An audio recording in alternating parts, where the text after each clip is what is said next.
from Chennai, MBA from Faculty of Management Studies, Delhi, MPhil from USA, and PhD from JNU on International Relations, and is also a graduate of the Defense Services Staff College at Kautilya. Vinay Vittal was commissioned into Indian Air Force in 1991 and was flight lieutenant and then wing commander before being group captain. As a wing commander, Vinay had the honor of being the second pilot in the world who had flown 3,000 hours on the Jaguar aircraft. The fighter pilot of deep penetrating strike aircraft, he commanded the frontline squadron in various joint exercises with the Indian Air Force and US Air Force. He was awarded the Best Fighter Squadron of AIA in 2009. As Director and CEO of Air Headquarters at Black Sector, he has conducted disaster relief operations. He was awarded for Best Operations in Command. Group Captain Vinay has coordinated air operations in frontline force at the Siachen Glacier and conducted joint operations with the Army during Chinese aggression in Jumar sector of Ladakh. Vinay is passionate about and has written a thesis on Kautilya's Arthashastra, submitted to the faculty of School of Advanced Air and Space Studies, Maxwell Air Force Base, Alabama. He is married to Savita and has a daughter. Vinay is an active swimmer, occasional golfer, and has a keen interest in horse riding. It gives me great pleasure that Vinay Vittal happens to be my cousin's husband. He is also a gym friend of Rotary Mysuru, and also a friend of Srinivas Bharadwaj. With an assurance that next time you would share your experiences with the Indian Air Force, I welcome you to Rotary, Group Captain Vinay Vittal.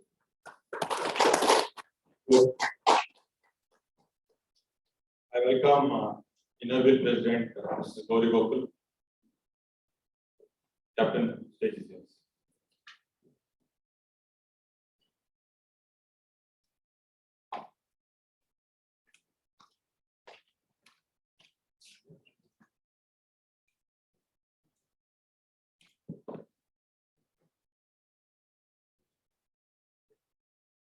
I express my gratitude to the President, Rotary Mysuru, Mr. Subramanya Rao, Secretary, Mr. Praveen, Convener of Prajna Pravaha, Mr. Hanumantachar Joshi. I must make a special mention of Mr. Samir Kashyap, who was instrumental in coordinating this talk. And I thank Mr. Arun Belwadi for his kind and generous words. We have a wonderful weather at Mysore.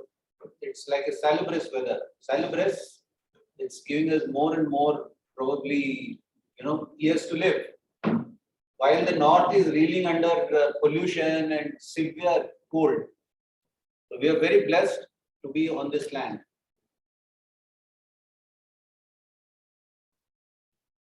There are a lot of people, some people online, some people present here who are attending this talk. So I welcome you all and send you my greetings. In Kannada, I'd say Namaskara. Ellargu Namaskara. Nanu ಚಿಕ್ಕವನು ಇರಬೇಕಾದ್ರೆ ಅಂದ್ರೆ hardly second standard ನಲ್ಲಿ parents ಡೆಲ್ಲಿಗೆ ಹೊರಟೋದ್ವಿ ಅಂದ್ರೆ transfer ನಲ್ಲಿ. So ನನ್ನ Kannada knowledge ಏನಿದೆ ಅದು limitations ನನಗೆ ಚೆನ್ನಾಗಿ ಗೊತ್ತಿದೆ. ಸೊ ಅದಕ್ಕೆ ಇಂಗ್ಲಿಷ್ ನಲ್ಲಿ ನಾನು ಮಾತಾಡಬಹುದು, ಬಟ್ ಮತ್ತೆ ಮತ್ತೆ ಪ್ರಯತ್ನ ಮಾಡ್ತೀನಿ ಕನ್ನಡದಲ್ಲೂ ಮಾತಾಡಕ್ಕೆ.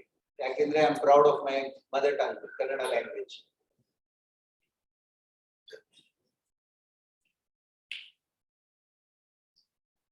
Okay, now today we'll start the talk, and primarily the topic is power and strategy in Kautilya's Arthashastra. The first question which comes to our mind is, why should we study Arthashastra? Everybody is seated here, some people are online, spending their valuable time in this evening. So why should you study Arthashastra? Please.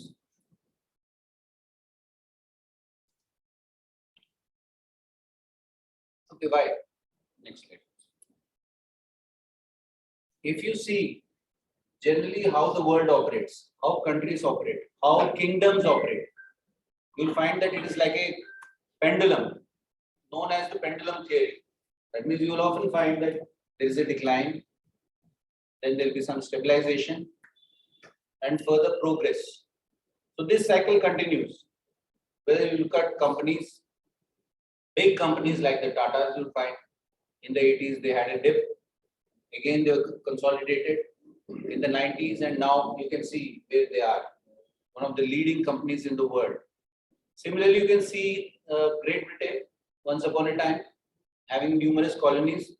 But today, I'm proud to say that we have overtaken them as far as the economy goes. We are the 5th largest economy in the world. So you will definitely find that this happens also to human beings, to companies, to nations. So if this happens, that means if there is a possibility of a decline, then what should we do about it? Can we draw some lessons from our rich legacy, rich culture which we have from our epics, which was written centuries ago? Let us look at that.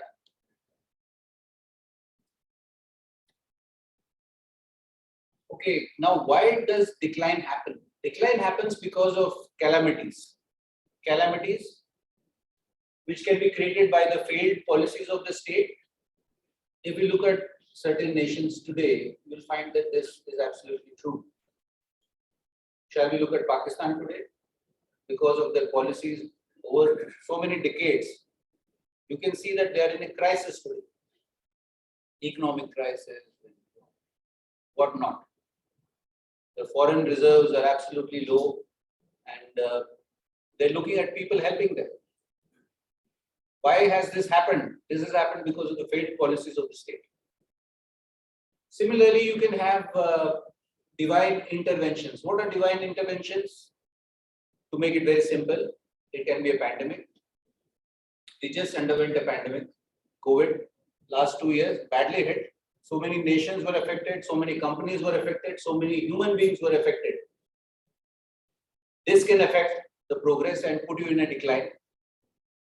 And also, if you have an armed rebellion against the state, some kind of insurgency, then also you'll find that there would be a decline.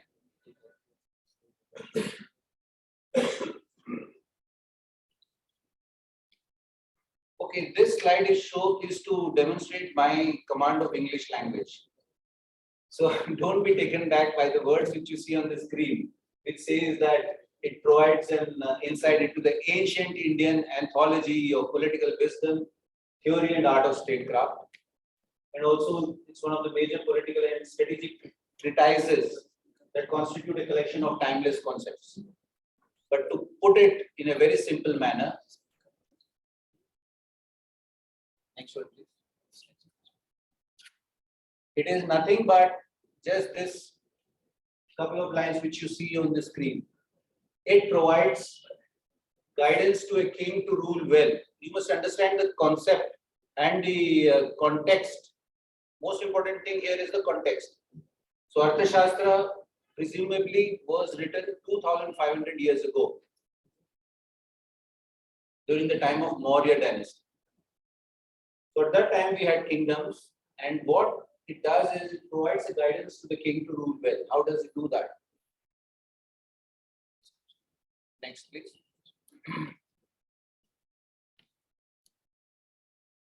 Okay, in Arthashastra, what we find, just to give a glimpse of Arthashastra before we delve into the more important parts, it has three main parts, which is administration, which provides order and collection of revenue, law and justice, and foreign policy. To sum it up, it has everything that a kingdom needs or a nation needs to function: governance, law, justice, defense, war, and foreign policy. So what are the objectives which flow from Arthashastra? Good governance, which includes promotion of welfare of the subjects. Artha primarily means material well-being of human beings. So good governance leads to promotion of welfare of subjects, which leads to good economy. And good economy would lead to growth. So if you have a good economy, you will obviously generate wealth. this wealth will allow you for growth. And in earlier terms, what it means is expansion of territory. Why expansion of territory? We'll come to that later.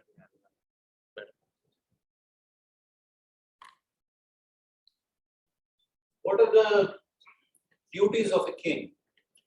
The duties of the king was Raksha, Palana, Yogakshema, Labha. What does it mean? Raksha means he has to provide protection to the kingdom as well as the people in the kingdom. Palana is he has to maintain law and order within the kingdom. Internal security. So external security, now followed by internal security. And safeguard the welfare of people, that is Yogakshema. Finally, you see that it boils down to Yogakshema for the people. This is the central theme of Arthashastra. So since we are talking about power, let's look at what power is precisely. Kautilya, in his thought, what we discover is he defines power as possession of strength. And he relates this by saying that success is obtaining happiness. So here I find entirely different definition in which you have a linking of power to happiness. That means happiness of a state and happiness of the people, which goes along with power. This I quote from, okay, I'll come to how many chapters are there, how many books are there subsequently. So below what you can see in bracket relates to from where I have quoted this. What Kautilya says is, in the happiness of his subjects lies the king's happiness, in their welfare, his welfare. He shall not consider as good that what pleases him, but treat as beneficial to him whatever pleases his subjects. So if you come to this, the premise here, he wants to emphasize is that whatever pleases the people should be the focus of the king. It should not be his individual requirements. It should be what the people require. And he further elaborates that in case a king impoverishes his own people by unjust exactions, then he will lose their loyalty. For example, he says that taxation should be such, like for example, if you have a tree and you have fruits, you must only pluck the ripe fruits from the tree. You should not pluck all the fruits from the tree. You must leave some of the fruits in the tree. So this has a philosophy which has got a lot of meaning in it. So similarly, when you collect revenue or tax from people, it should be in such a manner that it would benefit the kingdom, but at the same time, it should not harm that person. You should ensure the well-being of that person. So you would find that finally it boils down to the people or population of the kingdom. Loka Samgraha, you see happiness of the people. So it is related to happiness of the people. The definition of Artha, what is listed in the book is that material well-being of individuals. So let's look at the genesis of Arthashastra before we move further. It is quite intriguing to know that the origins of Arthashastra are shrouded in mystery. Why?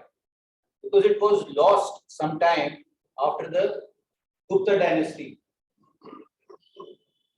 And it was discovered, or it reappeared in 1904 after almost 1400 years of obscurity. Where was it located? Can anybody tell us? Mysuru. Very happy to know that from our place it was discovered. Mysuru. Precisely, Oriental Research Institute. The copy is still there in Oriental Research Institute. The manuscripts are there. I would advise all of you to take your families. Please go there and have a look at the manuscripts. Palm leaves, it's on palm leaves. And it was given to Mr. Shama Shastri, who is from Mysore. And I happened to meet his grandson, who's in NIE, Head of Department Industrial Engineering. And it was published by Shama Shastri, as I covered. First translation was carried out in 1915. This was English translation. And followed by German, Russian, and other translations. So ORI is listed here where it was found. So, sir, did you check the slide and give the answer? I know, I was joking. Okay, and a little bit about Kautilya. Kautilya is often referred to as Chanakya also, and generally understood to be the same person as Vishnu Gupta, is also known as Vishnu Gupta. Kautil Gotra, so call him Kautilya. Chanak, son of Chanak, so Chanakya, and all these things are listed. So, how do we know that he has written this book? A lot of research has gone into it, and finally, we have concluded. A lot of scholars have done research, and even in Arthashastra, there is a criticism of earlier teachers. Criticism in the sense that it forms a dialectic form of argument. That means you would have argument which is moving in one direction, and finally Kautilya's opinion moving in another direction. So this is what was followed. If we look at Kautilya, you can see that where was he? You can see he was 350 to 283 BC, almost 2,500 years ago.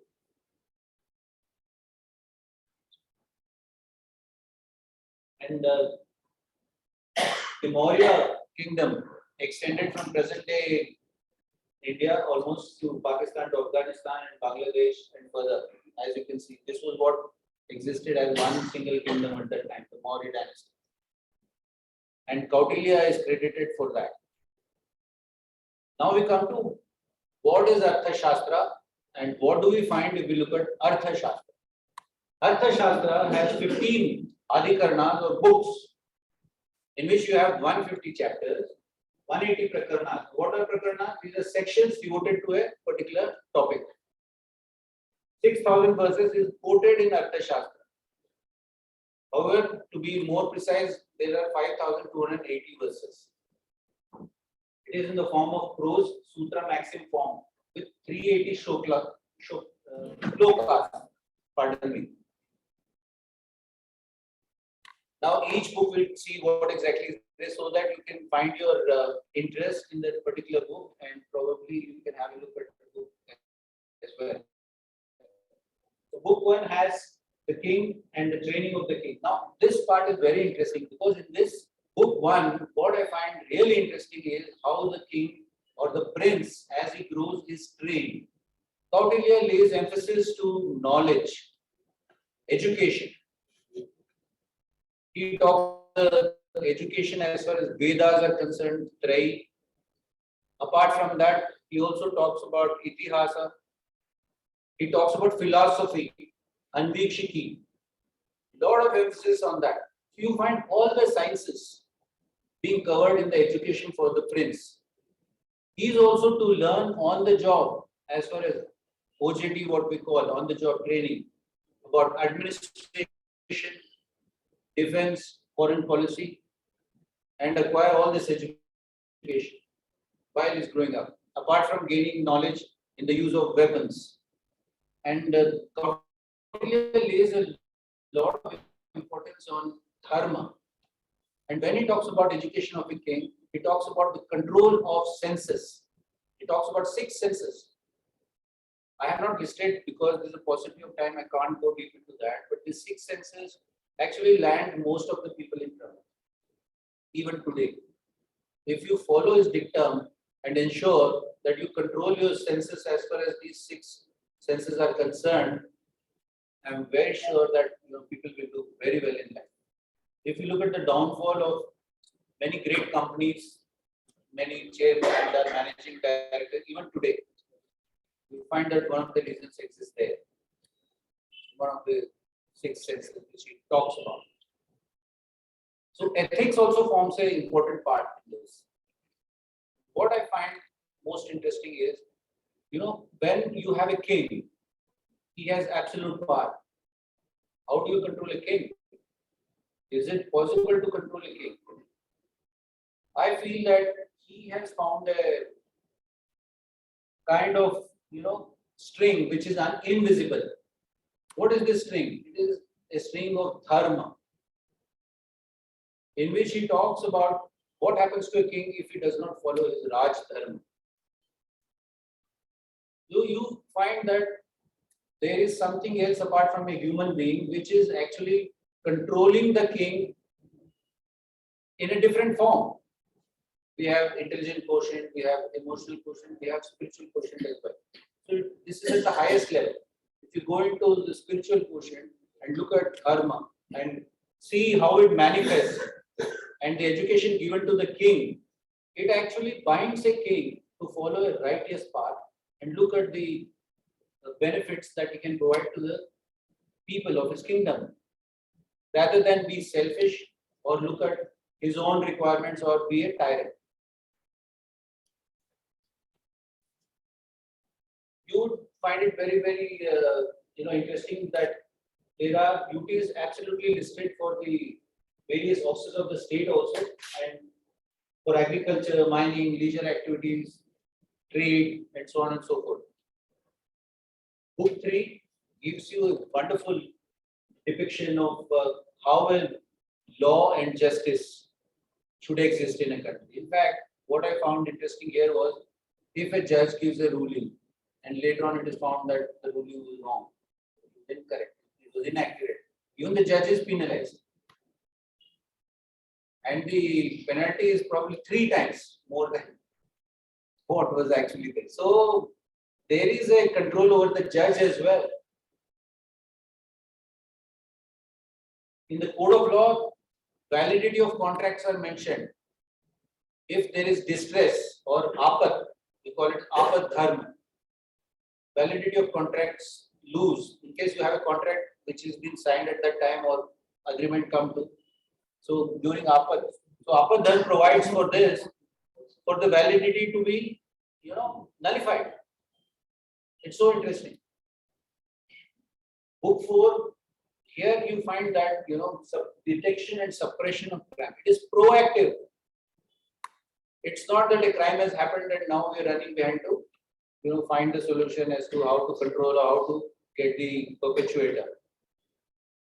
The king has a mechanism of covert spies and all, who keep roaming around in the kingdom, provide intelligence and inputs, and he can take decisions to ensure that they are proactive and detect and ensure that crimes are suppressed.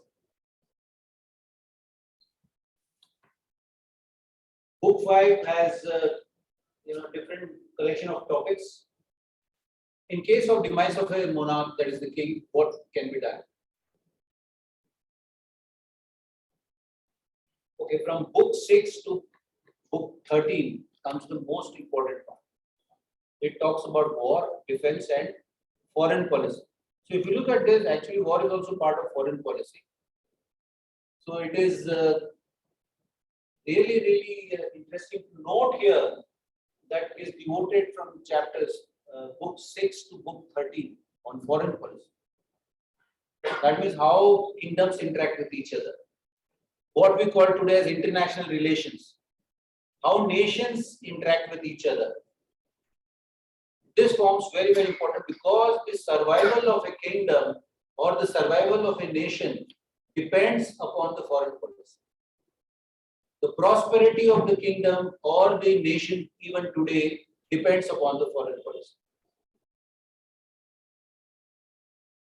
Book 7 provides mandala theory of circle of kingdoms. It is also known as the Raj Mandala. And Arthashastra is known for this Raj Mandala, for this theory.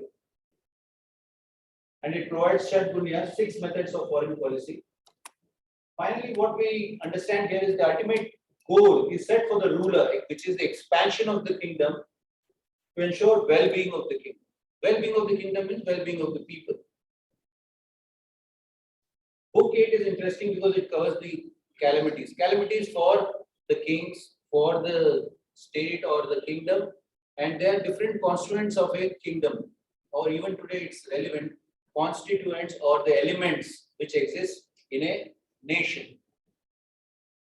So how do we find that if there are certain deficiencies existing, how to overcome? When we talk about power, we'll come to this. Book 9 is about preparation for war, because if you want peace, you have to be prepared for war. If you're not prepared for war, there cannot be any peace. Kautilya is very clear on this. he says that if you have an option of peace and war, and if the benefits are similar, he says please opt for peace.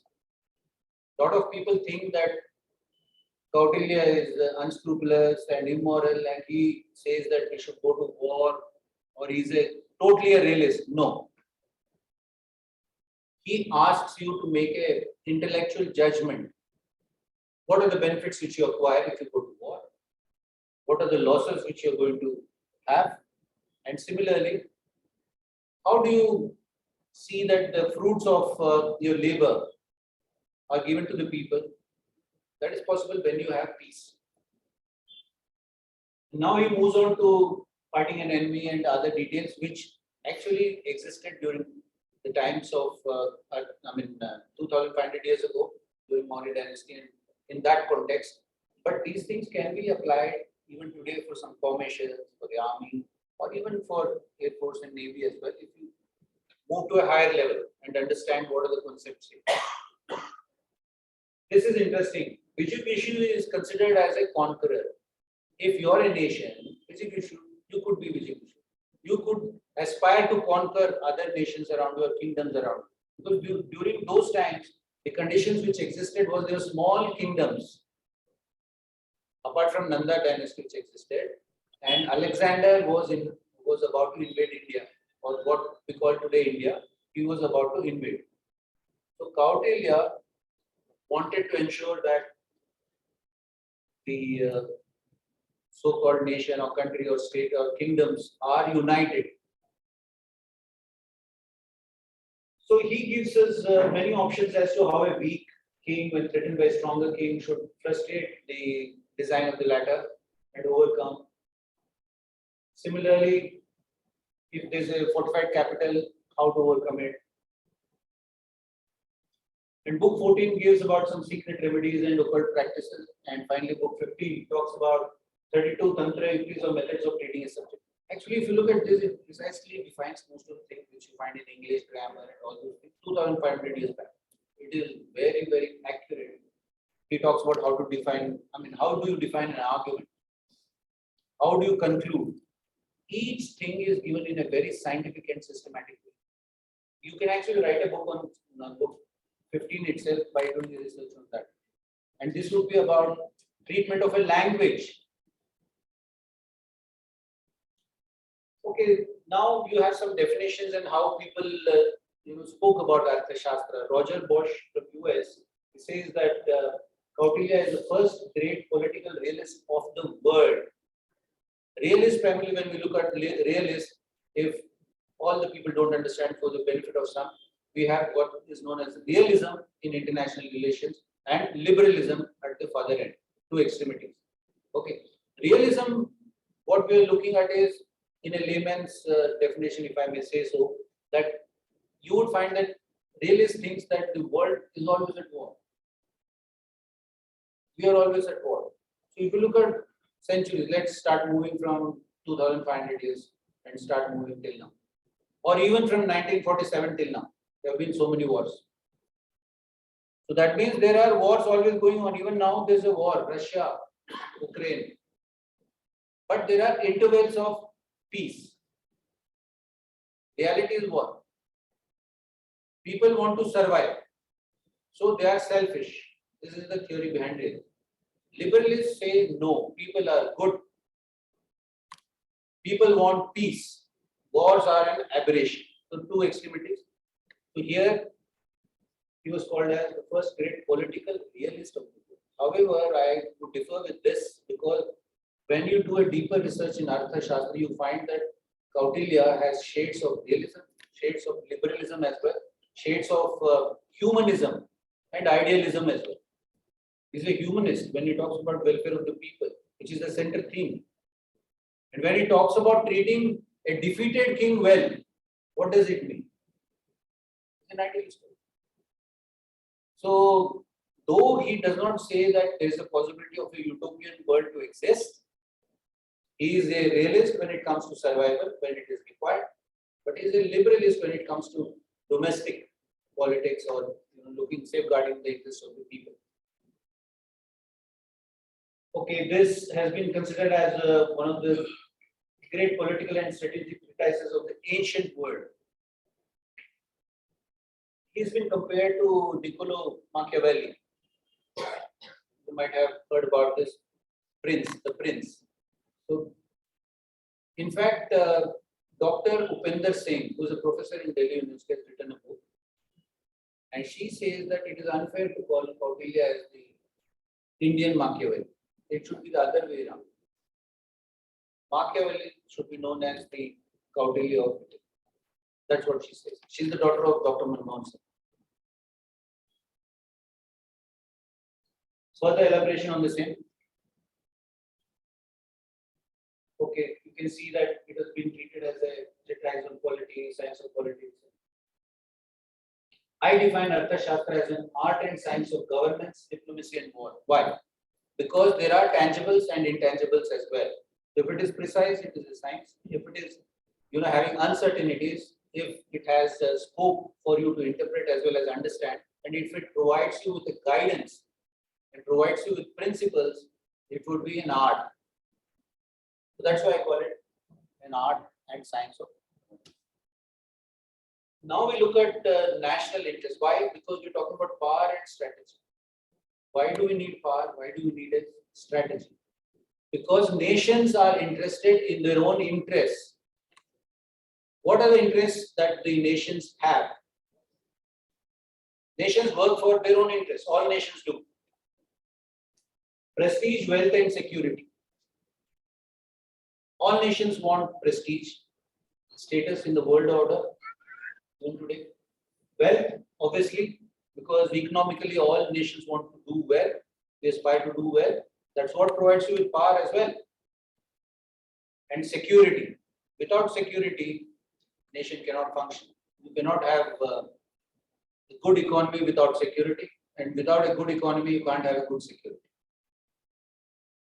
And if you see and read the ancient texts, you'd find like Thucydides' Peloponnesian War. Same thing is also talked about in the sense of fear, honor, and interest. You might have heard fear, honor, interest. Fear relates to security, honor, prestige, interest, wealth. In fact, for us also it is the same. All of us aspire to have prestige, wealth, and security in our lives. If you just take a look at the Kautilyan state, you can see this is also known as the Saptanga. We call it as Saptanga. Prakritis, 7 elements or constituents which I talked about earlier. These are, when we talk about the kingdom, you have the ruler, also known as Swami, ministers, Amatya, urban and rural population with territory, Janapada, fortifications, Durga, economic base, Kosha, military and martial capacity, Danda, ally, Mitra. So the last one where we see is the external element, and other elements are internal.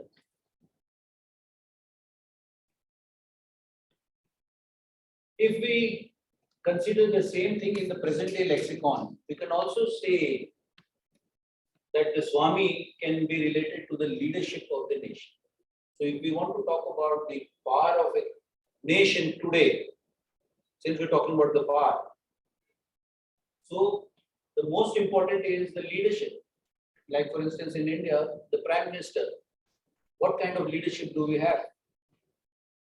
In which the Arthashastra lists 3 qualities in a leader, any leader or a king. Utsaha Shakti, enthusiasm, courage, energetic, morale. Prabhava Shakti, which is physical.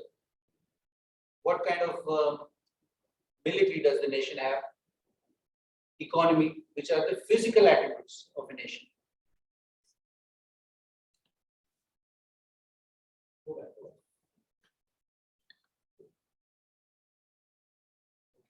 So you find that you have this Prabhava Shakti, Utsaha Shakti, and Mantra Shakti. What is Mantra Shakti? Mantra Shakti is the use of intellectual. That means the intellectual capability to make a judgment in which direction the nation should head, for economic progress or you got to go to war for your survival. All the decisions regarding this. So you find that the leadership gives the direction to the nation. The most important element of a nation, even valid today. Then you have the governing body, as we might call cabinet of ministers and other people who can help govern the nation, Amartya, which can provide the command, control, and which is actually communications to run the nation. Or if you say, if you look at a company also, all this would be applicable. Then we talk about a leader and people who help him, the employees. Then we come to next, which is the Janapada or the Rashtra, in which the population with the territory, the most important element. It provides a social and cultural element. The support of the population is very, very essential for the leader of the country, for his strategy. Economy, needless to say, the resources and wealth of a nation would provide the strength a nation would have. Infrastructure, which we can say now as the technology and information, or in earlier times they called it as the Durga, as it was applicable in the context of a kingdom 2,500 years ago. That was primarily to provide infrastructure for defense from external threats.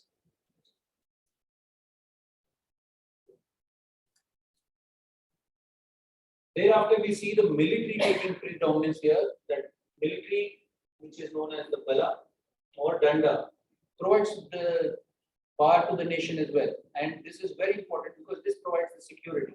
And today's lexicon, if you see, you have ground, that you have army, sea, the navy, air, the air force, from where I come from, space, which is very, very important nowadays because the future wars are going to be fought through space, from space, probably in space as well.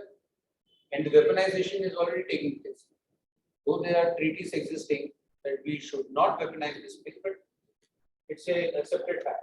And cyber, everybody knows about cyber threats. There have been many occasions. Estonia has been hit very badly. When Iran was hit badly, the nuclear turbines were affected by using cyber. The devastation can be caused using cyber. So all these elements, you need to have security. And finally, the external element, allies, diplomacy. Very, very important. If we just look at it from a perspective, when we give an example and talk about it, it will make more sense. For instance, let's say 1971 war. What happened? In 1971 war, how did we ensure that we were all powerful? And what was the strategy which we had? Our leadership was very strong at that time. Prime Minister was very strong to take bold decisions. She had already taken a bold decision as far as the atomic is concerned. And this was the second bold decision which she took because we had an influx of a lot of people from East Pakistan at that point. And there were people to support her decisions. They were able people who supported her. Here, when we look at the people, there was a large influx of people from across, and it was also hampering the people from our nation at that point of time. It would affect us obviously economically as well. And our infrastructure would crumble in such kind of a situation in a crisis. So obviously she approached the military. Sam Manekshaw was the general at that point of time. She approached it. In fact, way in the beginning of the year 1971, to take action so as to negate this threat. But what we did was we prepared for the aggression subsequently and took our time. We had a strategy in place and went through and finally ensured our aim was achieved. And today you have what we call as Bangladesh, a new nation which was born. And India, you'd be surprised to know, there's a book written by Michael Walzer. And the name of the book is Just Wars. Just. When you call fair and just wars. So he says the only war in the world or the intervention is certified as just is this intervention by India in 1971. It's commended because we went in and we came out instantly and left the people to grow as Bangladesh. Diplomacy, she ensures that everybody was known, everybody knew as what was happening, and everybody would know what is going to happen. She aspired for support from US, which we did not get, and from Europe, which we did not get. There was a treaty, friendship treaty signed with Russia. In fact, it saved us because eventually in December, we had the aircraft carrier sailing into the Indian Ocean from the US. Even the UK also sent their ships.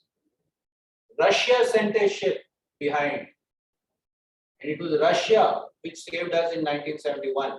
So we did not have these nations actually coming into the war. It was left to us and Pakistan only. So the diplomacy was what was very, very critical at that point of time. She also managed to keep China out. So the planning was such that it was carried out in winters. So you find how the power is generated and how the strategies are created.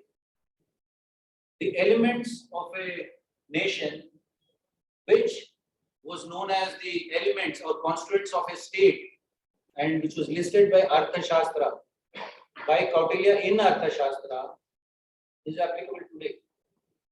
And I've given you an example. What it was called as this, what you see slightly here in Niche is actually covering it.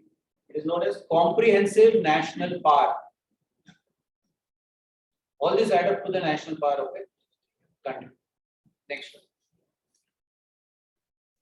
This is how I look at it. What is most critical? The political leadership. It provides the prestige or symbolizes the prestige, economy, wealth, and military, which provides the security. So, prestige, wealth, and security, but everything has to be oriented towards the population of the state. So, the critical element in Arthashastra, the central element was the people of the kingdom. In fact, he says in one of the shlokas that what is a country without the people? If you have some place, but if you do not have people, what is the significance of that place? So similarly, here you can see that the central theme is population, which is applicable. So everything has to be oriented towards the people of the nation.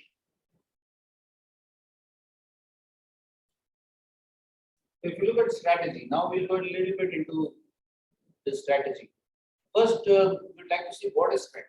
Strategy is a term which has come from the military. 1940s, it was brought into other domains as well. Even management nowadays uses the term of strategy. So if you look at it, there are different levels. Let's say tactical level, strategic level. So look at this tactical level, we'll see victory. So strategy is for victory. But are we looking for victory or beyond? That is, can we say that World War I was a victory for the Allies? If you say that, then why did World War II occur? Why did we have two power blocks after the Second World War? US and Russia, Soviet. Was that what was the need of the hour? So if you actually look in hindsight, you might differ with the definition of victory or success. Candidacy strategy is looking into the future and having a situation of continuing advantage. Is that what we want? Probably yes. So when we talk about a nation, we talk about a foreign policy. So that will ensure that we attain progress. Our aim is to move from decline to civilization to progress. That is the bottom line. Or if we are moving into the reverse direction, then arrest that and move into progress. So what do we do for that? When Kautilya talks about the foreign policy, he talks about diplomatically outmaneuvering his enemy. Mantra Yuddha. So first, he does not talk about war. He talks about diplomacy. That means you must avoid war. There is no requirement to go to war straight away. If your survival is at stake, if you want to prosper, how you will do that? Nevertheless, first thing is mantra yuddha, which is diplomacy by council, to ensure that the enemy is either isolated or reduced in power capability. And when conditions are suitable, then necessary action will be taken. So if you look at Pakistan today, in fact, shall we say that our policy has worked to some extent? Have we managed to isolate it? Has it moved into a crisis of some order? Are we really sure that we did that? Or the failed policies of the state of Pakistan did that? Okay, maybe both. Let's see. So, what are the guiding principles of foreign policy enumerated by Kautilya? This is enhance the capability of the kingdom. That is, enhance your power. How will you do that? We just covered the constituent elements of the state. So that is how you can enhance your power. That means you can augment your resources and power.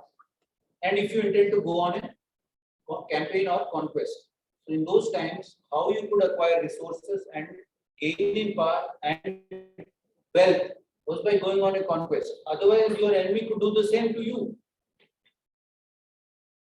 So enemy can be eliminated or neutralized. So there needs to be an intellectual discretion or prudence in policy choices to ensure stable growth and peace. So that's where the political leadership comes into the being. That's the importance of intellectual judgment. He always advises a leader that peace is preferable to war as long as outcome is equivalent. And also, king's behavior in victory and defeat must be just. Those who help are allies and those who hinder are enemies. So, to give you an example here, there is a play, Mudra Rakshasa. Mudra Rakshasa. Yeah. So, if you have acquired some knowledge about that, in that you find that after defeating an enemy king, Kautilya makes the king ensure that the enemy minister, who was the advisor to that king who has been defeated, is still retained, because that minister was very capable. So even after defeating a kingdom, his actions actually advises a king to be just. And there's a scientific reason behind it. This is the Raj Mandala, and this is what Arthashastra is very famous for. This looks complex, but actually it is not complex. So I'll simplify it for you. We talked about the Vijigishu. Vijigishu is a person with aspiration for conquering other kingdoms or becoming a Chakravarti by taking over. Let's say, talking about today's scenario, taking over companies probably, or having mergers or alliances. So in that lexicon. So here you find Vijigishu is shown in the center in blue, known as the conqueror. You could be the Vijigishu, or somebody else can be the Vijigishu. This is geopolitical, but it is flexible.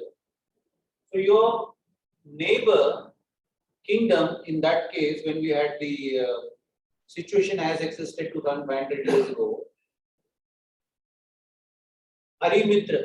So prior to that, you see Ari. Ari is a kingdom who has his borders, contiguous to yours. Why does he become an enemy? Because you want to expand for your prosperity. So does he. He also wants to progress, acquire wealth, prosper. So that is why he becomes a threat to you. Once he's a threat to you, he could be an enemy.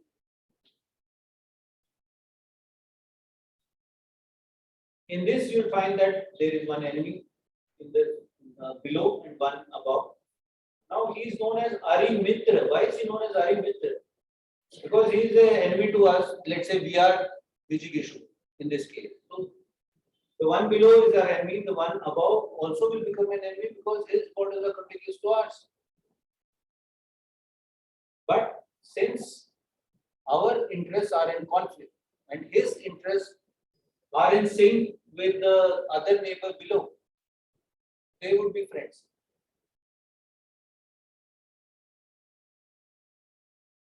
Similarly, you have Mitra, who will be our ally, because similarly the enemy has the same dilemma with his neighbor. Neighbor wants to again expand, so he becomes an enemy to our enemy. So enemy's enemy is our friend. Everybody's heard this. Enemy's enemy is our friend. Similarly, you move up, you find the same. So we'll restrict ourselves to conqueror, enemy, enemy's ally, Mitra, that means our ally, and one more on the top. Okay. So move to the left, you have Madhyama. Madhyama is one who has his borders, which is continuous to both of us, that means us as well as our enemy. And Udasina is little far away, but he is more powerful. Madhyama is powerful than either, and Udasina is most powerful. This is not sacrosanct as given by Kautilya. It can be flexible. You may not have Udasina and Madhyama also. You could have only enemies and friends. So it is flexible in this. So he gives what all is required to be done in those cases. So let's see, if you look at it, do you find it convincing? Let's see. We are India. We have Pakistan with the border. Are we friendly with Pakistan? Pakistan perceives a threat from us. We perceive a threat from Pakistan. Let's move to China. Similarly, you'll find most of the nations, you'll find Germany, France. You'll find that conflicts. So you'll find that this actually is applicable. If we look at the Indian scenario, we can say, okay, Pakistan is our enemy. Madhyama could be China also, because borders are contiguous, is more powerful than either. And you could have Russia as Udasina probably, or even US as Udasina. Geopolitical, geography as well as political. Okay. Next slide, please. So, what is the aim of the conqueror or Vijayishwa? So, primarily to expand his own kingdom, that would be the conqueror's territory, primarily to grow in power. Next.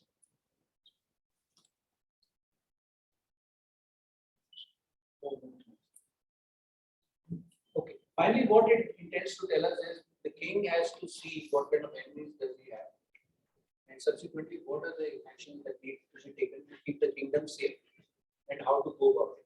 So this gives a kind of a model for him to understand and think about the situation in terms of other nations or kingdoms. So in this also he says friends are not permanent, enemies are also not permanent. It could move from being, you can have friends as well as enemies. So Shadbunyas are 6 foreign policy approaches, which is the Samdhi, peace, Vidya, war, Asana, neutrality, Dhyana, war preparation, coercive diplomacy, Samshaya, alliance building, Vedbhav, peace with one another. Here, if you look at it, let's talk about Israel as such. Israel was given birth to in hostile amongst the Arab nations in a hostile region. So if you see, they have been at war 1948, 56, 67, 73, 85, continuously. They also maintained neutrality to grow in power. They had preparation for war, coercive diplomacy, and they also had peace with many countries and to be hostile to others like US, UK, France. They acquired weapons from their support and then carried out the increase or augmentation of power. Next. So here, this is an important slide where you see that depending on the relative power, you can move from being weak if you're weak or if you're dominant to extremities. What all actions can you take? This helps you in formulating your strategy. If you are not dominant, then probably you will move to the left side. You would seek some shreya or protection. As you keep growing in power, you can actually move towards being more attacking. Like for instance, let's say in a company like Tata's, let's say, as they kept growing in power and in wealth, they started acquiring companies. Almost 36 international companies have been acquired by Tata. including JLR, which we know to do. How have they done that? This is the strategy which they have used. Probably next time when we have some time, we can go into deep about this. Thanks. Okay, I had these few slides which talked about management because Samir was interested in a couple of management things. So if we look at this is a project which I want to take up, wherein I want to see how we can relate Kautilya's Arthashastra deeply into management. So I've done some superficial, I don't take more than 3-4 minutes on this and wind up. Okay. So management. Can we look at management? Pendulum theory is applicable in management. Companies grow, companies wither and not do so well. Yes. So that means when we look at management, you find that companies form. So you have forming, then you have storming, because when a company is born, you have a lot of confusion, a lot of things which are not settled, procedures are not set. So there are a lot of clashes which happen. That is what you find storming. Then you have norming. When procedures are laid down, people get used to the work culture, they start norming. Norms are there. Eventually you have progress. Because of it, the graph moves up as far as the performance of the company is concerned. And also there's a possibility of decline. So is it similar to the pendulum theory which we saw earlier? Declines, stabilization, progress. This can happen to companies as well. The calamities could be because of the failed policies of the organization, like pandemic, has affected many companies. The IT companies are not doing so well today. The top IT companies of India. Look at the share market, you will get an idea as to what is happening. Okay, Arthashastra can also give some guidance on this. Okay, next. When we talk about territory, you can look at market share, not only within India, beyond as well. That's what the big companies of India have been doing. Go back.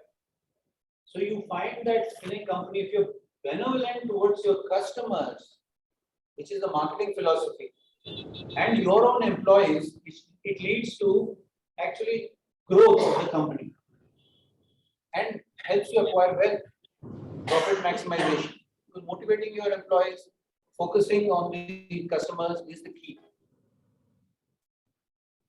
What we find is Raksha, Palana, Yoga, Kshema. That's what it boils down. It's centered on the people as well as what was the central theme of Arthashastra. Next.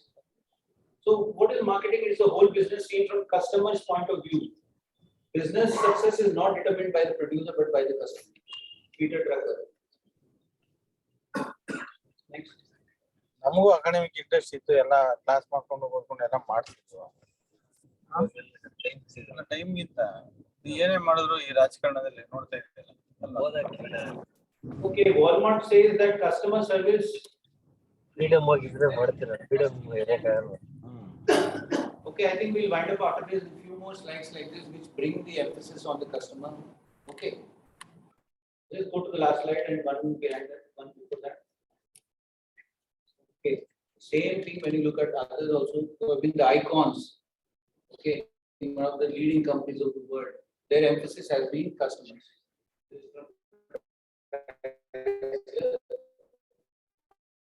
Honda. Next. Same as Arthashastra.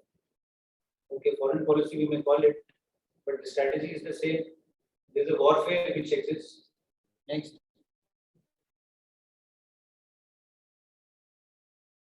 Okay, now what is important is how you are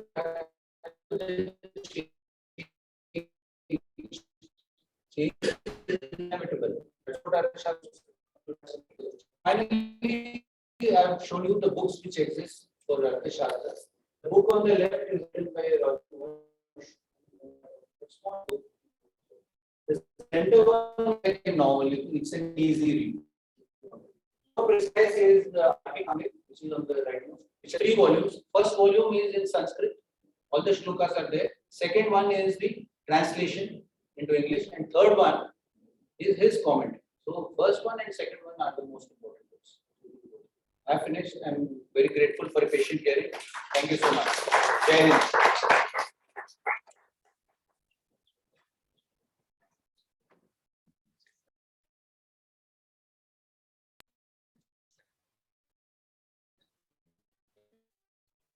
Thank you very much.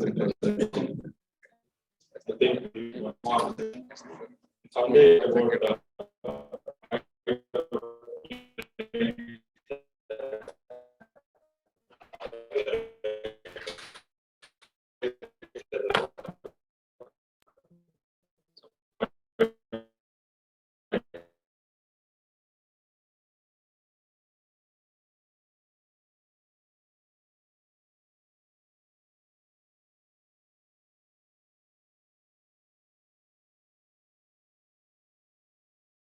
we'll introduce them first, and then we'll see any objections from your people for 1 week, one each time, and then if there's nothing, then we can start getting them to our meetings.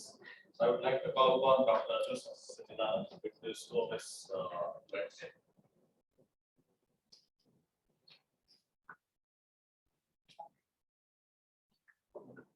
Hi, good to see a full house. Looks like last week's meeting actually brought in change.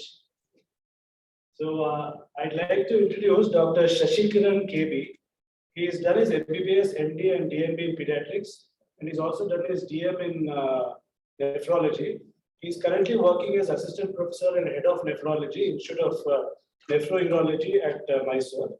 His spouse is Dr. Shilpa M. Vijay, who's a gynecologist, and she works at Mysuru Medical College and Kangaroo Care. They have two children. Adya is 6 years old and Shriyan is 1 year old. What he says is that most of his time is spent entertaining his kids. He plays a bit of badminton, loves reading novels, and has switched to audible books now. He aspires to roam around the world one day. The second person I'd like to introduce is Dr. Pawan V. Joshi. He's done his MBBS and MS in ophthalmology. So he's a senior eye specialist and phaco-refractive surgeon. He works at ASD Eye Hospital, Mysuru. Spouse is Dr. Anupama Pandey, who is a MD in pediatrics. So she's a neonatologist and a senior resident at JSS Medical College. They have two children. Gaurika is 6 years old and Lamika is 1 year. His interests include meeting new people. He loves music, sports, current affairs, and he likes solving a lot of social issues. His aspiration is to create a healthcare model for ophthalmology in which all sections of the society get the highest standard of care. Thank you. Look at those two. We have one more. This is proposed by Vinay Vittal, but not here. So his name is Raghavendra Ulpan. He's a senior delivery manager at Infosys, and also trustees of CSR myself. And then we have two more proposals.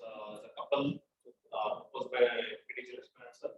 So it's Mr. J. Purushottam and his wife, Srimati Namarana, both being MALB. And our next weekly meeting is on 22nd of January, Sunday. It's a men's cookout at the White Lake Resorts. So, and we are forming a team of 10 each, 5 members, and details will be sent. And as per the membership post, I send out the short introduction of these 5 members along with the photo. And if we do not have any objections or as such for next week, so then I think from February we can further release. Thank you, Praveen. Now, I request Dr. Joshi to propose the word of thanks. Joshi, sir.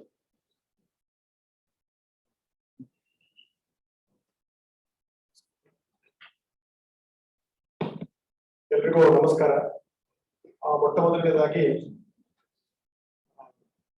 President ಆಗಲಿ ಹೇಳಿದ್ದಾರೆ, national youth day ಸ್ವಾಮಿಕರಂದರ ಜಯಂತಿ ಸಹ ಅದರ ಶುಭಾಶಯಗಳನ್ನು ಹೇಳ್ತಾ, it was a wonderful talk by our friend group captain Vinay, and it was really enchanting and it was very useful for us. Maybe we would have given some more time to understand it, and maybe we will expect some more in future also. Thank you for that. And before I proceed with the other one, first of all, let me give some information regarding Pravaha. So, more than Ankota, Pravaha, it's an intellectual form, which is a nationwide intellectual movement actually in Bharatiya ethos and traditions. It was started in 1905, and after that by Sudarshanji, the first RSS in China. It is not RSS, the body, but it is a supporting one. It is mainly involved in realization of objectives of nationalism and patriotism, arousal of spirit of true intellectualism and awareness of among the working age population, improvement in national building and progressive views, and bringing the intellectuals together. This is the main objectives of Pravaha. And the Pravaha is highly thankful to the Rotary Center for all their the help and as well as the encouragement and support. Thanks to our president, and as well as Praveen. And special thanks to our friend Samir Kashyap, who have been very instrumental in bringing a wonderful speaker. And thanks to all our very good Rotarian friends and as well as our friends from Pravaha and from traveling with us. Thank you, Manoj. Thank you.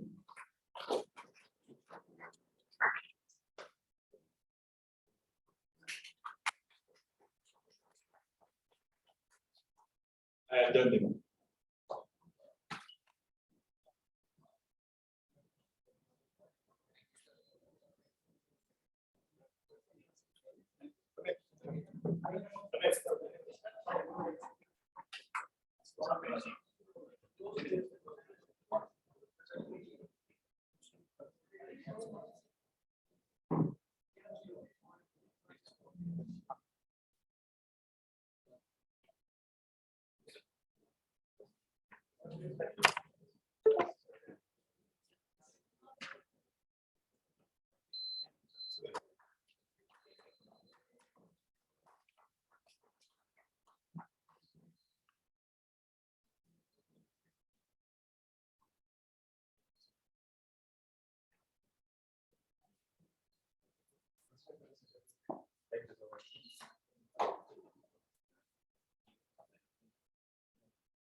Thank you, sir. Thank you. Next time you should not be connected.